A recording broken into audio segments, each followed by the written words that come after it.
Welcome to another story made by Oracle One. The sterile white walls of the Helix Pharmaceuticals research facility loomed high against the bleak sky, their cold surface reflecting the flickering neon of the nearby streetlights. Inside, a hum of fluorescent bulbs filled the hallways, and the scent of antiseptics lingered in the air.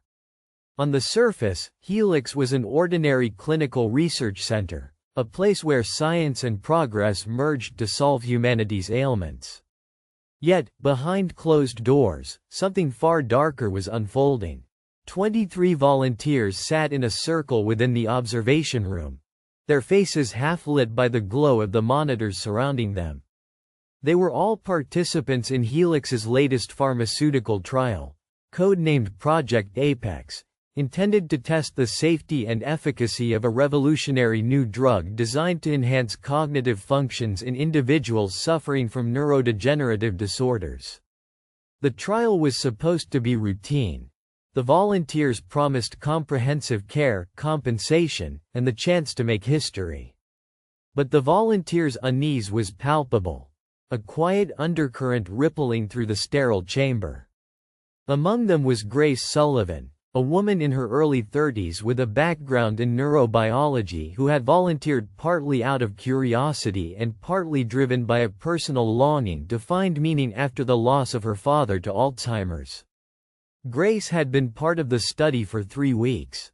Already, she noticed subtle changes, shadows slipping through her peripheral vision, murmurs in the silence, and a growing sensation that she was being watched even when the observers were nowhere in sight. Her thoughts were interrupted by the chime of the intercom.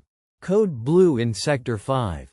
Immediate assistance required," crackled the voice of Dr. Leonard Graves, the project lead, cold and clipped. Grace looked across the room where other volunteers sat tense, exchanging worried glances. Sector 5 was the wing where some of the most sensitive monitoring equipment was housed, and more critically, where several participants of the trial were being held in isolation for close observation. Minutes later, whispers began to drift through the observation room like ripples spreading on still water.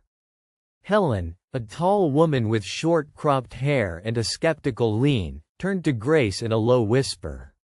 "Did you hear? Another volunteer's missing. Third one this month." Grace felt her body seize with a cold shock. "Missing? How do you disappear from a secured facility like this? There are cameras everywhere." "Maybe the cameras missed something," Helen said, voice dipped in doubt. "Or maybe this place isn't as secure as they want us to think." Grace frowned and scanned the room. She counted nearly 23 faces, no one missing from their circle at this moment. But still, the thought of absences gnawed at her. If it was true, volunteers vanishing with no trace, it meant that the facility wasn't safe, and something far more sinister might be underway. Later that night, Grace lay restlessly on the narrow cot provided by the facility. The harsh overhead light buzzed faintly. She stared at the ceiling, ruminating on the unnerving events. She decided that she could no longer remain passive. If people were indeed disappearing, she had to uncover the truth. After what felt like an eternity, the facility drifted into a ghostly silence. Security personnel patrolled the halls at intervals, and the monitors flickered intermittently, shedding cold light across the observation rooms. Grace waited patiently until the security routine entered its slowest cycle, then crept out of her room under the flimsy cover of darkness. She navigated the familiar corridors, avoiding cameras where she could by moving into blind spots she'd memorized during brief tours earlier in the trial. The facility, designed to be impregnable, held a labyrinth of technical areas and restricted labs few got to see unless cleared by Dr. Graves himself. Grace's heart hammered as she crept past a console. Her finger trembled as she reached out and snatched a swipe card left unattended on a desk. Holding it tightly, she made her way toward Sector 5, the point of all recent disturbances. The door to Sector 5 was electronically locked. She slid the card through the reader, and after a moment's pause that stretched eternally, the red light blinked to green.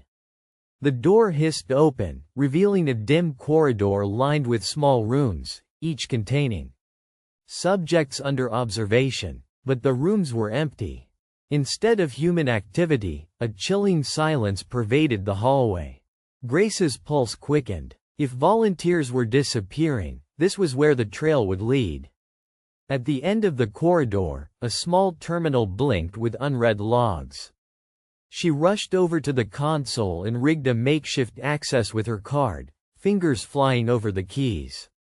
Lines of encrypted data scrolled past, but something caught her eye. A series of entries labeled, Subject Termination Protocol, followed by notes that made no sense at first. Phrases like, memory dissolution, and neurological shutdown. She felt a paralyzing cold grip her spine.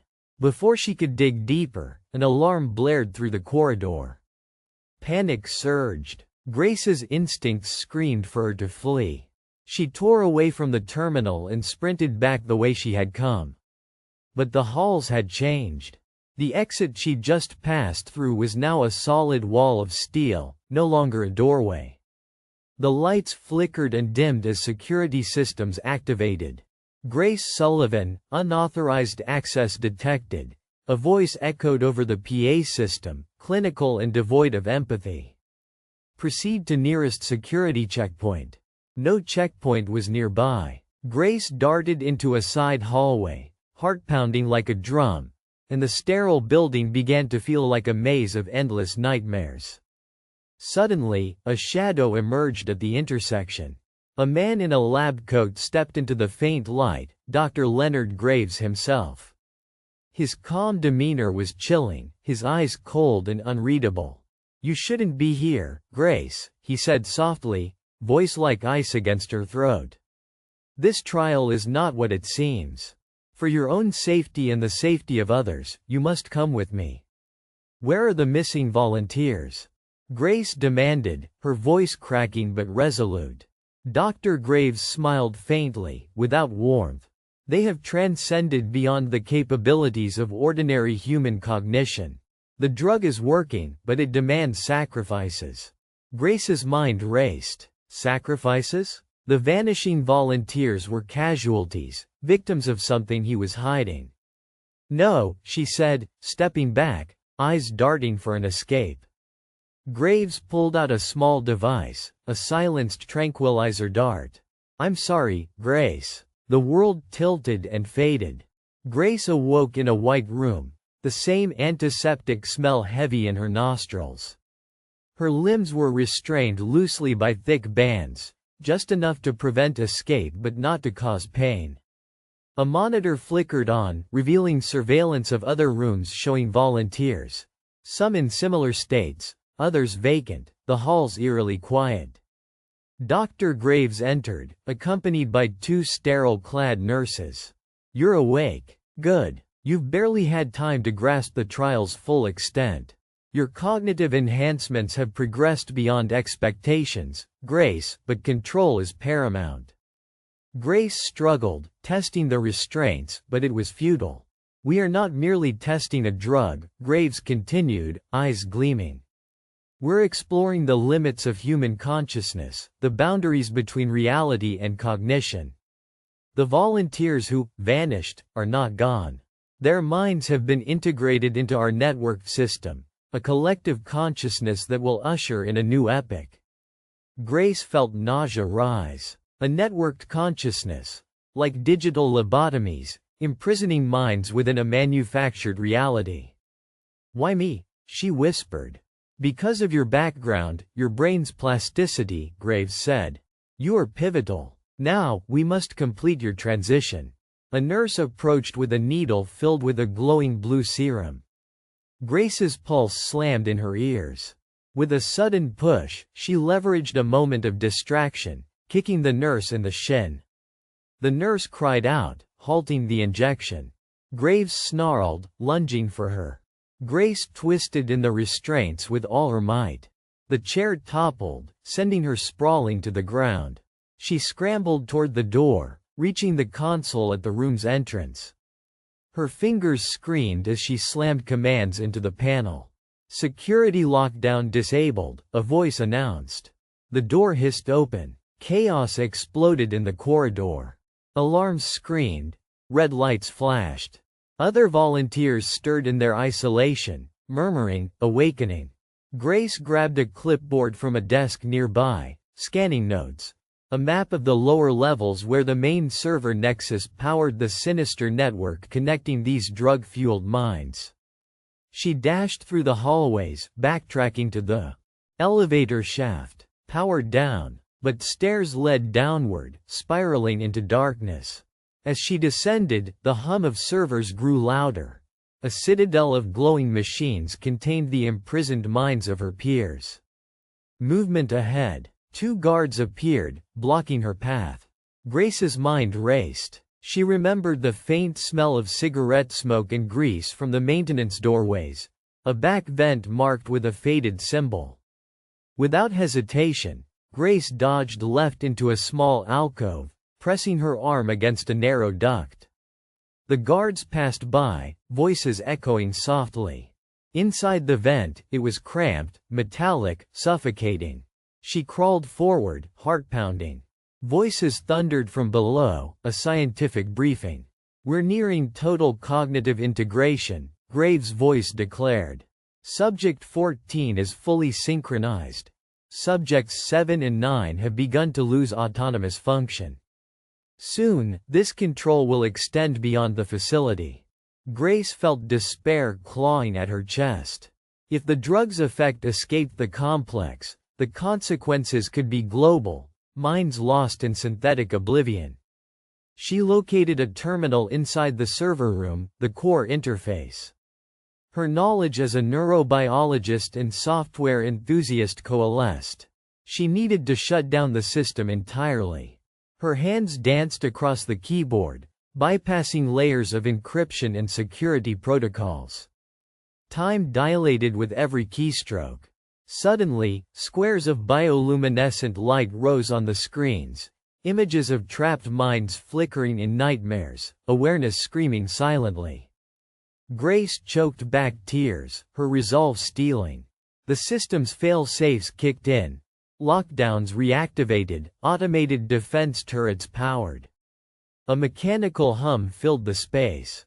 She sprinted through a side exit just as turrets launched sprays of energy into the air behind her. The building seemed to warp under the assault. Grace emerged onto the rooftop, gasping in the cold night air. From the roof, city lights sprawled like veins of life below. She pulled her jacket tighter, scanning for signs of security or transport. An unexpected sound, a soft, mechanical whirring, caught her attention. A drone whirred nearby, cameras trained on her. She dashed to the edge, moments before another voice spoke through her earpiece, her emergency beacon. "Grace, this is Agent Parker from Intelligence Oversight. We've been monitoring the trial and just received your distress alert. Hold tight. Extraction is en route." Relief washed over her as a helicopter's spotlight cut through the dark, descending rapidly. As she climbed into the aircraft, she looked back at the glowing complex below, a nest of secrets and horrors buried within the sleek white walls. Inside the helicopter, safe for the first time in weeks, she stared out at the dark horizon, a single thought consuming her. Expose Helix Pharmaceuticals before any more lives were lost to their fatal experiment. In the days that followed, Grace became the catalyst for an investigation that rocked the pharmaceutical industry to its core. Each missing volunteer had been absorbed in a dark, twisted attempt at forced collective consciousness. Victims of a science that had outpaced ethics. Walter van der Veen, the facility's chief bioethicist, felt a public outrage, and fresh legislation struck down unchecked trials wielding such clandestine power. Yet, whispers persisted of other Helix facilities operating under deep cover, pursuing similar experiments. Grace knew the nightmare had only just begun. As she stood on a sunlit beach far from the cold walls of Helix, Her phone buzzed with encrypted messages. The code name she had feared appeared again. Project Alpha Redux initiated. Volunteers required. Her breath hitched. Control, it seemed, was never relinquished so easily. For more stories, like and subscribe.